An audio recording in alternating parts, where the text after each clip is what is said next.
पे जहाँ पे बस एक ही ट्री हो, खाने का कोई नामो निशान ना हो, और वहाँ पे आपको सर्वाइव करने हैं 100 डेज। अगर अब तक आप नहीं जानते थे तो आज जान जाओगे, क्योंकि आज हम लोग सर्वाइव करने वाले हैं एक ऐसे ही सर्वाइवल आइलैंड पे, वो भी 2। इसका मतलब ये और भी ज्यादा डिफिकल्ट होगा क्योंकि रिसोर्सेज की बहुत ही ज्यादा कमी होने वाली है। सो वीडियो को अंत तक देखना जानने के लिए कि कैसे हमने कन्वर्ट किया इस वीरान से आइलैंड को इस चीज में।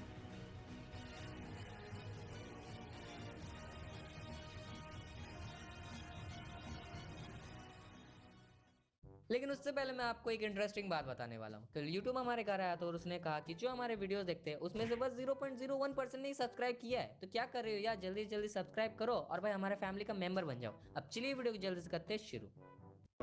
सो डे 1 में हमने कुछ बेसिक चीजें की, जैसे कि कुछ वुड काटा, एक क्राफ्टिंग टेबल बनाया और एक वुडन का पिकैक्स भी बना लिया। अब जैसे कि इस आइलैंड में बस एक ही ट्री था, तो मैंने कुछ लीव्स काटी जैसे कि मुझे एक सैपलिंग मिल जाए, क्योंकि भाई वुड के बिना तो हम लोग रह नहीं सकते। एंड देन लकीली मुझे एक सैपलिंग मिल भी गया, तो जल्दी से जल्दी मैंने उस सैपलिंग को प्लांट किया और माइनिंग के लिए चला गया। सो मैंने थोड़ा नीचे डिग किया और कुछ कॉबलस्टोन कलेक्ट किए अपने कॉबलस्टोन टूल्स के लिए। उसके बाद मैंने कुछ बेसिक स्टोन के टूल्स बनाए जैसे कि एक्स और पिकैक्स, और भाई को भी एक एक दे दिया।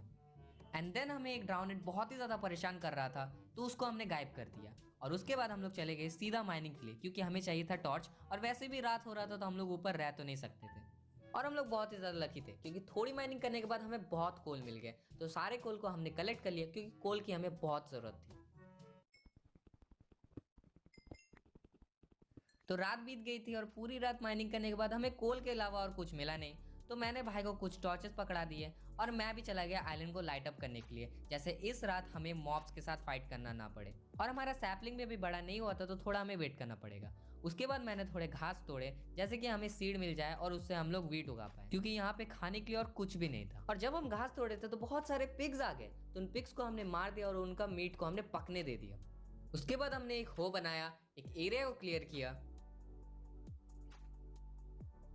और एक गाजर और कुछ सीड प्लेस कर दिए, और ये गाजर हमें एक ज़ॉम्बी को मारने से मिला था।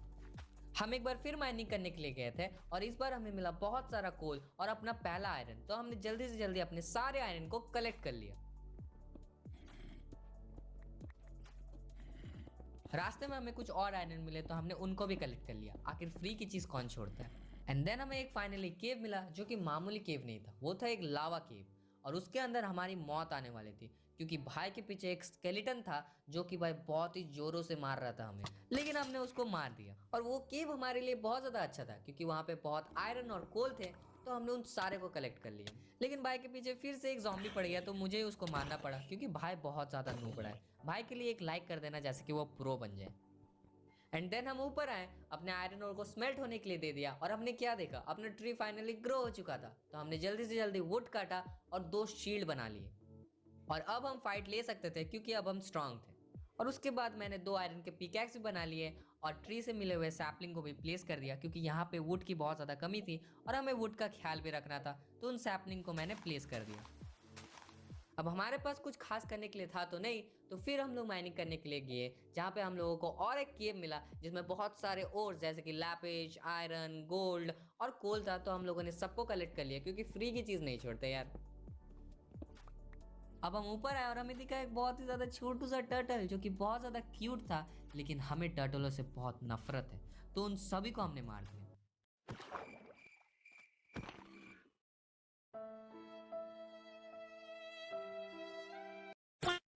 उसके बाद मैं अपने फार्म को देखने आया था जो कि अच्छा खासा बड़ा हो गया था, तो मैंने कुछ वीट तोड़े, सीड को रीप्लांट किया और अब था अपने आइलैंड को शेप देने का, तो हम उस काम के ऊपर लग गए।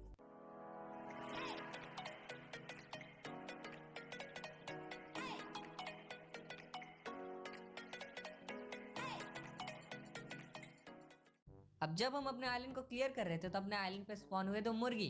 अब ये चिकन्स को हम मारने नहीं वाले थे क्योंकि ये थे हमारे आइलैंड के पहले दोस्त, तो जल्दी से जल्दी मैंने कुछ कॉबलस्टोन के वॉल बनाए और अपने चिकन्स के लिए एक रहने का जगह बना दिया।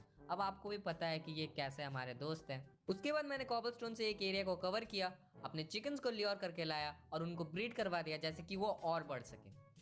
और अब तक अपने सारे आयरन ओर स्मेल्ट हो गए थे, तो मैंने कुछ आयरन के आर्मर बना लिए और भाई को भी दे दिया जैसे कि हम लोग स्ट्रांग बन पाए, और अब हम लोग थे बहुत ज्यादा स्ट्रांग। अब रात हो गई थी और हम सो तो नहीं सकते थे, तो जल्दी से जल्दी हमने अपने आइलैंड का काम खत्म किया। एंड देन सुबह तक अपना आइलैंड का काम खत्म हो गया था और अब हमारे पास था बहुत बड़ा जगह जहाँ पे हम लोग बहुत सारे ट्रीज प्लेस कर पाए, क्योंकि भाई हमें वुड्स की बहुत ज़्यादा ज़रूरत थी। तो मैंने जल्दी जल्दी सारे सैपलिंग को प्लेस किया। एंड देन हमने कुछ फैंटम से भी फाइट किया, जो कि भाई बहुत ही ज़्यादा कमज़ोर थे, और थोड़ी देर के बाद सुबह हो गई थी तो वो अपने आप ही जलने लगे। भाई कमेंट डाउन करके ज़रूर बताना क्या आपको फैंटम्स इरिटेटिंग लगते हैं, क्योंकि भाई मुझे तो बहुत ज़्यादा लगते हैं। और फिर फैंटम से लड़ने के बाद हम लोग एक्सप्लोरेशन करने के लिए चले गए, क्योंकि अपने आइलैंड पे कोई एनिमल स्पॉन तो नहीं हो रहे थे, तो दूसरे आइलैंड पे ही हम लोग चेक करने गए। थोड़ी देर एक्सप्लोरेशन करने के बाद हमें एक आइलैंड दिख गया, और ये था एक अकेशिया बायोम का अच्छा खासा बड़ा आइलैंड। तो हमने जल्दी से जल्दी कुछ वुड काटे और कुछ सैपलिंग भी अपने साथ